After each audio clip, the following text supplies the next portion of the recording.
গাজাকে আপনি যা ইচ্ছা বলতে পারেন, হত্যার ময়দান, রক্ত, যন্ত্রণা ও মৃত্যুর অবিরাম চক্র, কিংবা বিশ্বের সবচেয়ে বড় জাতিগত বন্দিশালা। তেল আবিবের আশকেনাজি ইহুদিরা পশ্চিমা বুদবুদের মধ্যে বসবাস করেন। বসনিয়া ও হার্জেগোভিনার সেব্রিনার বা রুয়ান্ডার পর বিশ্বের সবচেয়ে ভয়াবহ দৃশ্যবালি থেকে মাত্র 1 ঘন্টা গাড়ি চালানোর দূরত্বে বসে কাপুচিনোর মগে চুমুক দিয়ে যোগ ব্যায়ামের শিক্ষক বিষয়ে গজগজ করতে করতে তারা দিন শুরু করেন।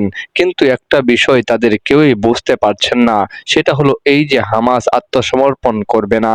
টানা 18 মাস ধরে চলা যুদ্ধ এবং 2 মাস ধরে অনাহারের পর গাজার নেতারা টাকা নিয়ে ভেগে যাবেন, যেমনটা একবার ফাতাহ নিয়েছিল। এমন কথা ভাবাটা অজ্ঞতা, এমন প্রত্যাশা বলে দেয় বেনিয়ামিন নেতানিয়াহু তার শত্রুকে কতটা কম বুঝেন। হামাসের প্রতি ইসরায়েলের শেষ প্রস্তাব যে কার্যত তাদের আত্মসমর্পণে গড়াতো, তা বুঝতে ভুল করার অবকাশ নেই। এ প্রস্তাবের মানে আসলে 45 দিনের মতো খাবার ও পানির বিনিময়ে সব ইসরায়েলি জিম্মিকে ফিরিয়ে দেওয়া এবং হামাস সদস্যদের নিরস্ত্র করার উদ্যোগ নেওয়া। এ প্রস্তাবের জবাবে হামাস বলেছিল, তারা ইসরায়েলের কারাগারে থাকা নির্দিষ্ট সংখ্যক ফিলিস্তিনি বন্দির বিনিময়ে সব ইসরায়েলি জিম্মিকে মুক্তি দিতে তৈরি আছে। শুধু তাই নয়, তারা একটি দীর্ঘমেয়াদী যুদ্ধবিরতিরও প্রস্তাব করেছিল, যার আওতায় হামাস নিজেদের সুড়ঙ্গগুলো আবার তৈরি করবে না কিংবা অস্ত্র বানাবে না এবং গাজার শাসন ফিলিস্তিনের অন্য দলগুলোর কাছে হস্তান্তর করবে।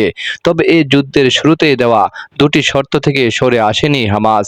একটি শর্ত হলো তারা নিজস্ব হবে না, দ্বিতীয়টি হচ্ছে তারা গাজা উপত্যকা থেকে ইসরায়েলি বাহিনীর সম্পূর্ণ প্রত্যাহার এবং যুদ্ধের সম্পূর্ণ ও চূড়ান্ত সমাপ্তি চায়।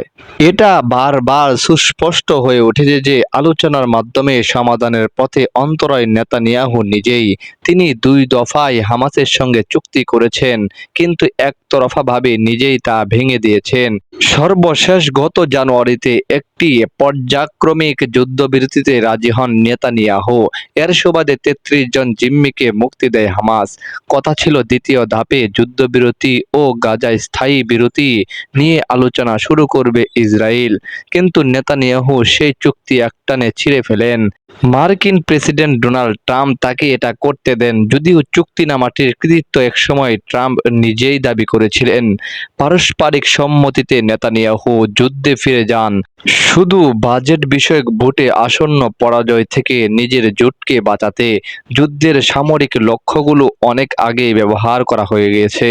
গাজা যুদ্ধ বন্ধ করা নিয়ে যুক্তরাষ্ট্রের সাবেক প্রেসিডেন্ট জো বাইডেনের দূতদের নেতানিয়াহুর সঙ্গে যে অভিজ্ঞতা হয়েছিল, ট্রাম্পের সাবেক জিম্মি বিষয়ক দূত অ্যাডাম বয়হেলারকেও একই অভিজ্ঞতার মুখোমুখি হতে হয়েছে।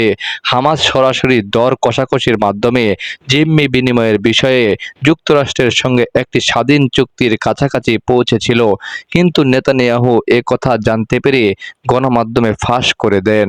হামাস এবং গাজাবাসী প্রতি রাতে যে সাজা ভোগ করছে, তাতে সংগঠনটির নত না হওয়ার অনেক কারণ আছে।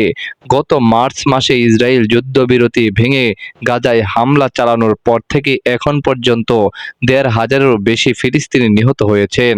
ইসরায়েলের হামলায় হামাসের প্রথম সারির নেতৃত্ব, বেসামরিক সরকার, পুলিশ এবং প্রায় প্রতিটি হাসপাতাল ধ্বংস হয়ে গেছে। রাফাও ধ্বংস করা হচ্ছে। তবু দেশ ছেড়ে নির্বাসনে যাওয়ার বিনিময়ে মোটা টাকা দেওয়ার প্রস্তাবকে তারা অগ্রাহ্য করে চলেছে। ফিলিস্তিনের প্রয়াত নেতা ইয়াসির আরাফাত অনেক আগেই নির্বাসনে চলে যেতেন, যেমনটা তিনি করেছিলেন 1982 সালে লেবাননের রাজধানী বৈরুতের পশ্চিমে অবস্থিত ফিলিস্তিনি বাহিনীদের ইসরায়েল অবরুদ্ধ করার পর। ফাতাহ এতক্ষণে বিমানে উঠে পড়ত, কিন্তু এই উদাহরণগুলোর কোনোটিই হামাসের ক্ষেত্রে প্রযোজ্য নয়।